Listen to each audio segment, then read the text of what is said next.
Hi, Mike McConkey here from Edible Landscaping. Today it's kind of mid-November and most of the leaves have fallen off the trees. Uh, Maybe 19 degrees the other night, but we still have a lot of fresh fruit on the trees, and the ones I'm talking about are the persimmons, especially the Asian persimmons. There's two types of Asian persimmons. There's one that gets really soft when you eat it. That's the only time it's really ripe. And then the other are hard types you can eat, like apples. So here at Edible Landscaping, we probably have some of the best varieties in the world to share with the American public. For backyard growers, there's nothing more pretty than a persimmon in full leaf. It has like large magnolia-like leaves, a very pretty shaped tree with lots of fruit, especially in the fall. We get persimmons to ripen from late August here, maybe starting with the Proc persimmon, which is an American, and the Gil Yah, and it goes on and on and on until like this Tecumseh. The robins come in March and maybe finish off some of the fruits that I haven't picked.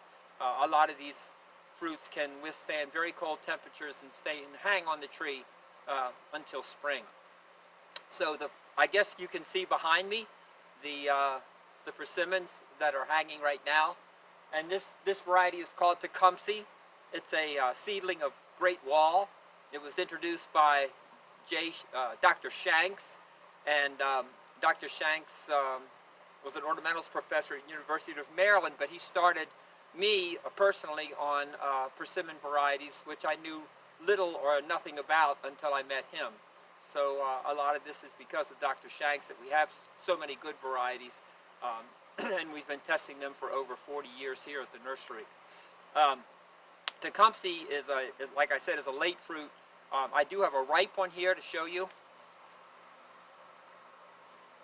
And you can see that they're almost like a little water balloon when they get ripe. And you just bite into that and they're quite nice. I actually had persimmons today in a fruit salad along with some of the honeysuckles that I had frozen, some of the honeysuckle fruit that we have in early May. So I mix different fruits together, and it's always a very rewarding breakfast to have, very nutritious too, to have good fruit for just about year round. Let's go on and we'll take a look at the Smith's Best persimmon. This is one of J. Russell Smith's varieties that Dr. Shanks found at J. Russell Smith's nursery in Front Royal, Virginia, which is a Zone 6. But J. Russell Smith was a plant introduction officer for the USDA, and he brought back varieties of persimmons that were not native or ever heard of from this continent, and he brought a lot of them back from China. This is a Japanese variety called Gaboshi, and it's called Smith's Best because when Dr. Shanks went to the defunct nursery of J. Russell Smith, he had passed away, and no one had taken care of the nursery for 10 or 15 years. This plant was still growing up there, and Dr. Shank was able to propagate it on native persimmon stock. We propagate all of our persimmons on native persimmon stock. We find that it's more adapted here to the East Coast and pretty much all over the country. In California, they use a Diosporus lotus rootstock. It's not as good for our area, so this is the nice graft union that we found that works for us and is successful. This tree is a smaller tree than Tecumseh. Tecumseh is behind it. You can kind of maybe see that through the camera, but this is a smaller tree. It always produces a lot, and it produces a lot more than this because we've already picked it twice, and there's still a lot of fruit on it. These fruits are starting to really ripen up, and I would think this is all edible right now. Very orange in color. I love the little Japanese prints. I'm not sure if we can get a close-up of that or not. I'm going to put it up there just to show you, like the pen and ink sky drawings, the background and the Japanese prints. You can see that black marking on there. That's kind of cute. And sometimes they have a lot of black marking. A lot of people call that chocolate. And Smith's Best will do that. Smith's Best only has green leaves. It never gets real red in the fall. So it's not as ornamental as, say, Tecumseh, which can get fiery red. But again, a wonderful tree, and very hard to propagate, so we're not always in stock in this one, but it's a real favorite to everybody that grows it or that knows about it from up here. This little tree, and it doesn't get any bigger, is called Princess Persimmon. This is used a lot in Japan as a bonsai, and it's kind of a rare plant, and it's a different species of persimmon, but it was right next to the Smith's Best, so we thought we would include it because it does have these fruit. You can kind of see this little, really pretty little fruit. Now this fruit is quite astringent right at the moment, even though it's gotten soft. But we leave them on the tree and they turn into a date-like confection sometime in March. And then they're quite edible. The plant, again, stays very small like this. And you can see our organic methods are working. A little sparrow nest is right here. And we'll go on now and take a look at another persimmon variety. This variety is called Sai Joe. It's also, I think, means Mr. Elegant, or the very best one. It's been in America for a fairly long time. Pretty much it came with Great Wall and some of the earlier persimmons. It's a very popular fruit in Japan. If we flew to Japan in November, we'd probably see under the eaves of some of the homes these strung up in single fashion to catch the sun and the drying winds of the mountains, and they actually dry them for winter use right there at their homes. Very productive tree and very long-lived in Japan. What else can I say about it? Very different shape, and they have to be soft to eat, and it's probably one of the best fruits to eat when they are fully orange and fully ripe. We've been picking Great Wall for a couple of weeks now, and this is a pollination variant here. Sometimes the pollination gets a little weird. This happens a lot on Tecumseh, and I've seen it on Great Wall. Excuse me. And then you can see the productivity here. These have to be soft ripe. This is one of the prettiest trees in the orchard, both for shape and the productivity makes it look really pretty. And then also you get incredibly red leaves right before they fall. Great Wall is long-lived, and you get a regular crop usually. It bears quite a lot of fruit annually. This is the Ichi-ki-kei-jiro persimmon. This is a very popular persimmon, probably one of our best sellers because of its shape. It's got a great shape. Its annual production. There's no fruit on it right now because we had a 19-degree night, and we felt that for selling or keeping or holding these persimmons, unlike the soft ones, it would be better to go ahead and pick the whole tree. So we'll show you later on in the video what the fruits look like, because we still have bushels of them in the cold storage, and we'll show them to you.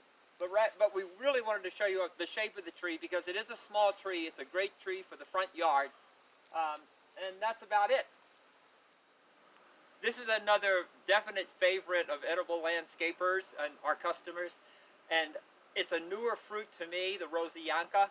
We started growing this maybe 12, 15 years ago, and it was introduced from Russia. It's really the first really major cross of two species that were very, very hard to combine. But this is an Asian persimmon crossed with an American persimmon, and it has the characteristics of an American persimmon. The fruit are seedless, which is great because most American persimmons have sometimes 8 or 9 seeds in the fruit. So it's a lot of taking care of before you get to the point where you're using the fruit. A lot of kitchen preparation. But this one is seedless, so it really cuts that down to a negligible time. And I know my wife likes to use this for its flavor, and she uses it in a persimmon cheesecake, which we usually sell at the Persimmon Day. And it's annually productive, and it really has a lot of fruit. This is actually an off year for it, as far as how much fruit it usually has. It'll keep its fruit into the winter, I had an email this morning, and a woman was wondering if she had to pick the fruit already because she didn't think it was ripe enough. And of course, I told her go ahead and leave it on there, or you can just pick them and they'll ripen on their own in the kitchen or in the freezer. But I like the flavor of these. I like the way they ripen later, and they're a kind of a winter food, so that you have fresh food pretty much coming year round. The tree is more like an American persimmon. It's more upright and spreading, and it's a larger tree. Unlike the plant we're going to look at next, called Nikita's Gift, which is more dwarfing and more like the Asian persimmon. And we're going to get to that one right now. And this is the other hybrid, boys and girls, that we have at the nursery that's more Asian than American. This is called Nikita's Gift. And I think this is the picture that I wanted everybody to see mainly today, because look how beautiful this small tree is at this time. It's lost its leaves, we've had cold nights, and then it has all this beautiful fruit that's just getting redder and redder by the day. These have to be soft to be eaten and not quite ripe, but they are mature. If these were picked, they'd ripen on their own. They don't really have to be on the tree. I think sometimes the flavor may be a little bit better if they stay on the tree, as long as it doesn't get too cold, and that's probably about under 15 degrees. This tree has been producing for about 3 years, and it's only about a 5 or 6 year old tree. So they do produce early.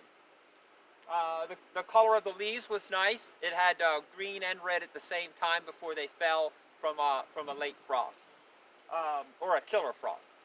Anything else I want to say? I think that's it. This is a young tree. It's only been here about 3 years, and it's already fruited the last 2. We picked the fruit because this is Izu. Izu is our earliest ripening hard type. You can eat these like apples. It's a very large fruit, very pretty. It has that flat shape, and the tree probably had about 15 fruit on it this year. It's still a young tree, but every year it'll progress and get larger. I don't think it's going to become a big tree. I think it'll stay dwarf. But again, Izu is one of our favorites. Giambo. So Giambo is a very large Ichi-ki-kei-jiro looking like fruit. It does great in the southern areas of the United States because it does ripen late. The Ichi-ki-kei-jiro, we've already picked the fruit. It's the tree behind us, but you don't see any fruit on it. And that's because, well, we missed it this year for the videos, and sorry about that. But Ichi-ki-kei-jiro and Giambo look quite alike, except Ichi-ki-kei-jiro ripens much earlier. So in Japan, these fruits are usually dried as a confection.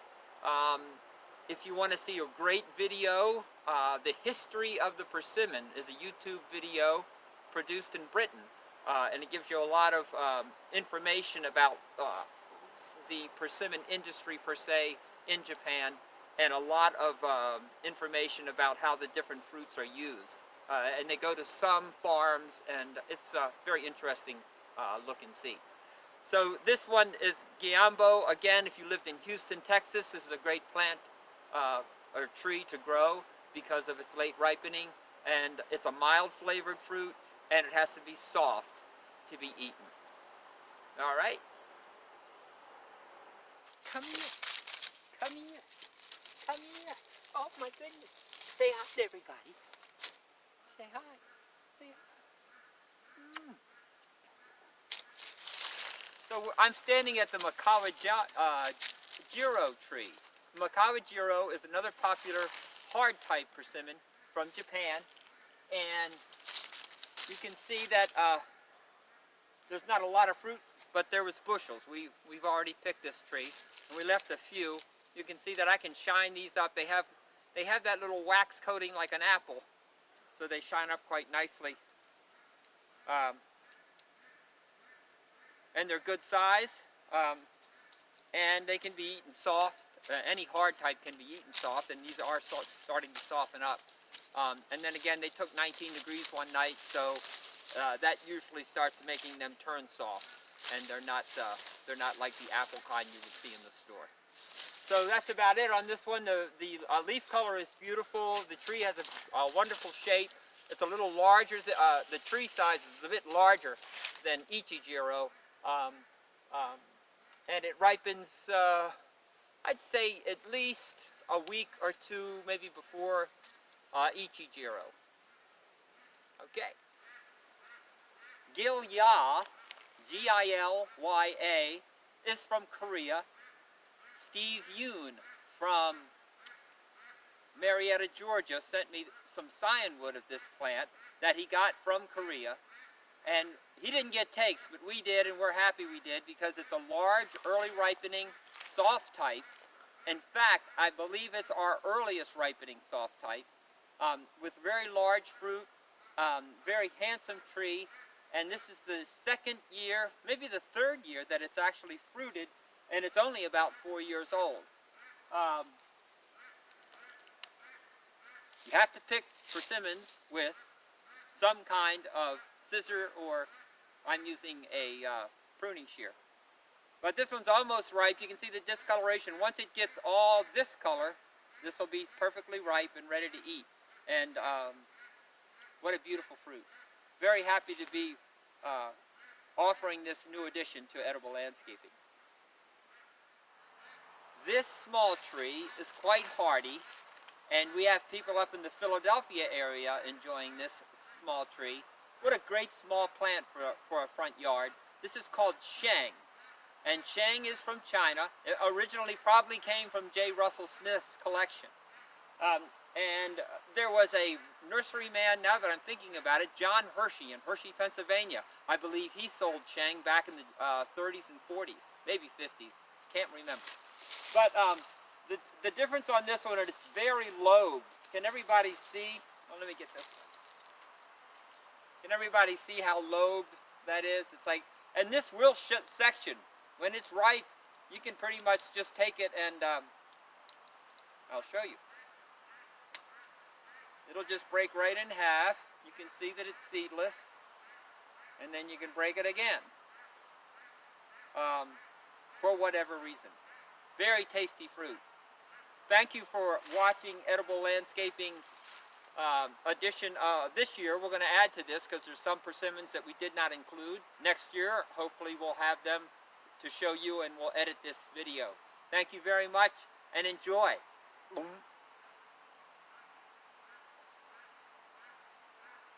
Tastes very orange.